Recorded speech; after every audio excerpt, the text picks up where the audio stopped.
શ્રી કૃષ્ણ, જય માતાજી, હર હર મહાદેવ। આજે આપણે શિવપુરાણમાં આવતી શિવ પાર્વતીની કથા વિશે જાણશું। હર હર મહાદેવ। રુદ્ર પ્રાગટ્ય અને બ્રહ્માને આપ્યો શ્રાપ એ કથા વિશે જાણશું।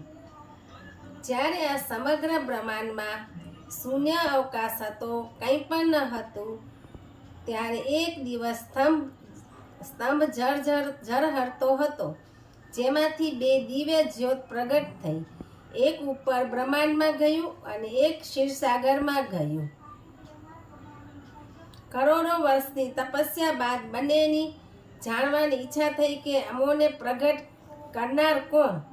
ત્યારે દિવ્ય સ્તંભની નીચે જે શોધ કરવા ગયા તે આદિ નારાયણ બન્યા અને આકાશમાં ગયા તે બ્રહ્માજી। પરંતુ બ્રહ્માજીને અભિમાન આવ્યું કે બ્રહ્માંડમાં સૌથી મોટું કોણ। એટલે એક શરત મૂકી કે જે આ દિવ્ય સ્તંભનો છેડો ગોતે એ સૌથી મોટા ભગવાન। આદિ નારાયણ પાતાળ સુધી ગયા, પરંતુ કોઈ પણ ના મળ્યું। એટલે એમણે દિવ્ય સ્તંભને નમસ્કાર કર્યા અને ઊભા રહી ગયા। પણ ચતુરાઈપૂર્વક બ્રહ્માજીને એક કેતકીના પુષ્પને કીધું કે જો તું બોલી આપે કે મેં આ દિવ્ય સ્તંભનો છેડો પામી લીધો તો હું તને વરદાન આપીશ। એટલે કેતકી પુષ્પ માની ગયું। બંને ભેગા થયા અને આદિનારાયણ સામે કેતકીએ ખોટી જુબાની આપી। એવામાં દિવ્ય સ્તંભમાંથી એક કાળા પુરુષ પ્રગટ થયા। ક્રોધિત થઈને ખોટી જુબાની આપવા બદલ કેતકીને શ્રાપ આપ્યો કે આજ પછી મારી પૂજામાં તારું સ્થાન નહીં મળે। અને બ્રહ્માને જણાવ્યું કે તમે ખોટું બોલ્યા એટલે પાંચમું મુખ તમારું છેદન કરી નાખ્યું। અને બ્રહ્માનું પાંચમું મુખ કપાઈ ગયું। અને નારાયણ સત્ય હતા એટલે મહાદેવના આરાધ્ય દેવ બન્યા। અને જણાવ્યું કે હે બ્રહ્મા અને નારાયણ, હું એ જ છું જેનો તમે આ દિવ્ય સ્તંભમાં શોધ કરો છો। અનંતકાળથી મેં જે વિનાશ કરે સૃષ્ટિની ઉત્પત્તિ માટે મેં તમારું પુનઃસર્જન કર્યું છે। કાળકર્મે તમારો અંત થાય છે, મારો નહીં, હું જ મા રુદ્ર। આમ શિવ પુરાણમાં પ્રથમ ભાગમાં રુદ્ર ઉત્પત્તિની કથાનું વર્ણન જોવા મળે છે, તે આપણે સંક્ષિપ્તમાં જોયું। જય મહાકાળ, હર હર મહાદેવ। હવે આપણે બીજી એક કથા પર જાણીએ। રુદ્રાક્ષની ઉત્પત્તિ બાદ મહાદેવનું હજારો વર્ષ અઘોર સાધના તપસ્યા તરફ પ્રયાણ અને આદિશક્તિનું પાર્વતીના રૂપમાં જન્મ એ કથા વિશે આપણે જાણશું। જ્યારે મહાદેવ સતીના વીરમાં વિરક્ત થયા ત્યારે અસુરોમાંથી રુદ્રાક્ષની ઉત્પત્તિ થઈ અને મહાદેવ એ હિમાલયની આગળ એક સુનસાન ગુફા તરફ પ્રયાણ કર્યું અને અલગ અલગ રુદ્રાક્ષનું ફરકથન કહેવા લાગ્યા। ત્યારબાદ જેમ જેમ મહાદેવ આગળ ચાલતા ગયા ત્યારે વૈરાગ્યની અસરથી બધી વસ્તુઓનો ત્યાગ કરવા લાગ્યા। શરૂઆતમાં કનખલથી જેમ જેમ મહાદેવ આગળ ચાલ્યા એ શ્રીનગર તરીકે સ્થળ આજે જાણીતું છે। ત્યાંથી મહાદેવે સૌ પ્રથમ નંદીનો ત્યાગ કર્યો। એ સ્થળને પહેલગામ તરીકે ઓળખવામાં આવે છે, જે શ્રીનગરથી 96 કિલોમીટર દૂર છે। ત્યારબાદ આગળ વધતા મહાદેવ ચંદ્રશેખર તરીકે ઓળખાય છે। એટલે જે સ્થળ પર એમને મસ્તક પરના ચંદ્રનો ત્યાગ કર્યો તે સ્થળને ચંદનવાડી તરીકે ઓળખવામાં આવે છે, જે પહેલગામથી 16 કિલોમીટર દૂર છે। અને ચંદ્રને આજ્ઞા કરીને જ્યાં સુધી તપસ્યામાંથી પરત આવે ત્યાં સુધી રાહ જોવાની। ત્યારબાદ આવે છે પીછુતો, જ્યાં મહાદેવે ત્યાં નિવાસ કરતી જુદી જુદી આસુરી શક્તિઓનો નાશ કરી આજુબાજુની પર્વતમાળાને પવિત્ર બનાવી અને દિવ્ય બનાવી, એ છે પીછુટો।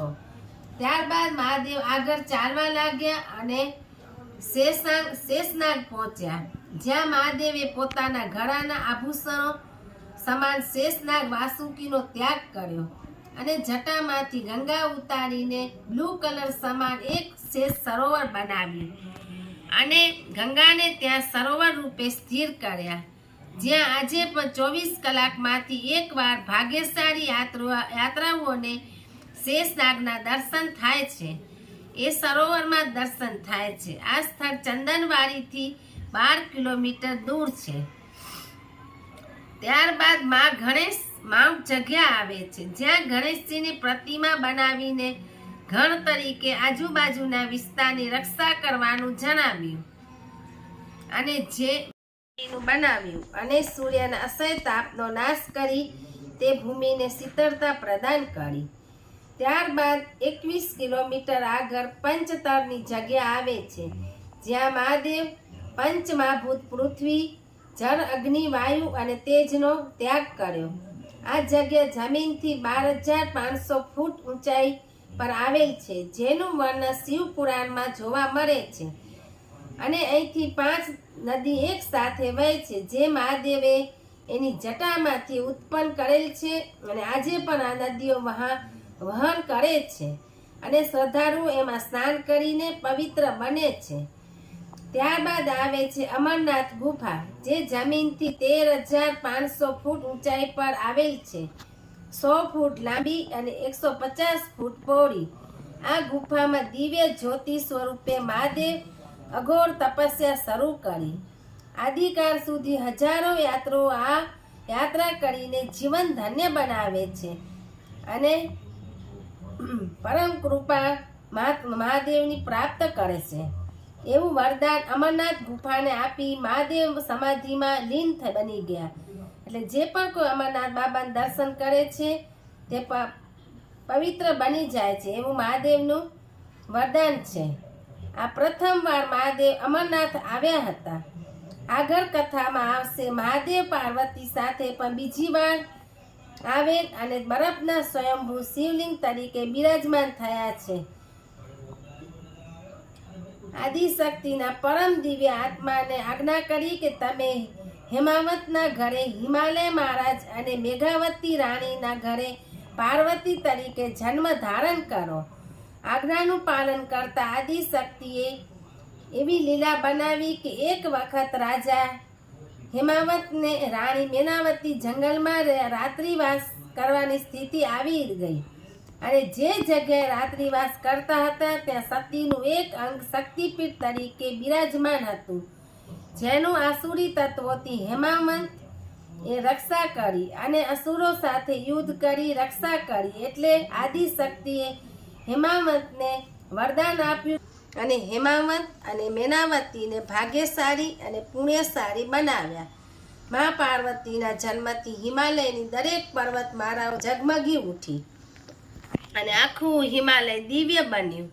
અને દીકરી પાર્વતી, પિતા હિમાવત એટલે હિમાલયને ત્યાં પાને ઝૂલવા લાગ્યા.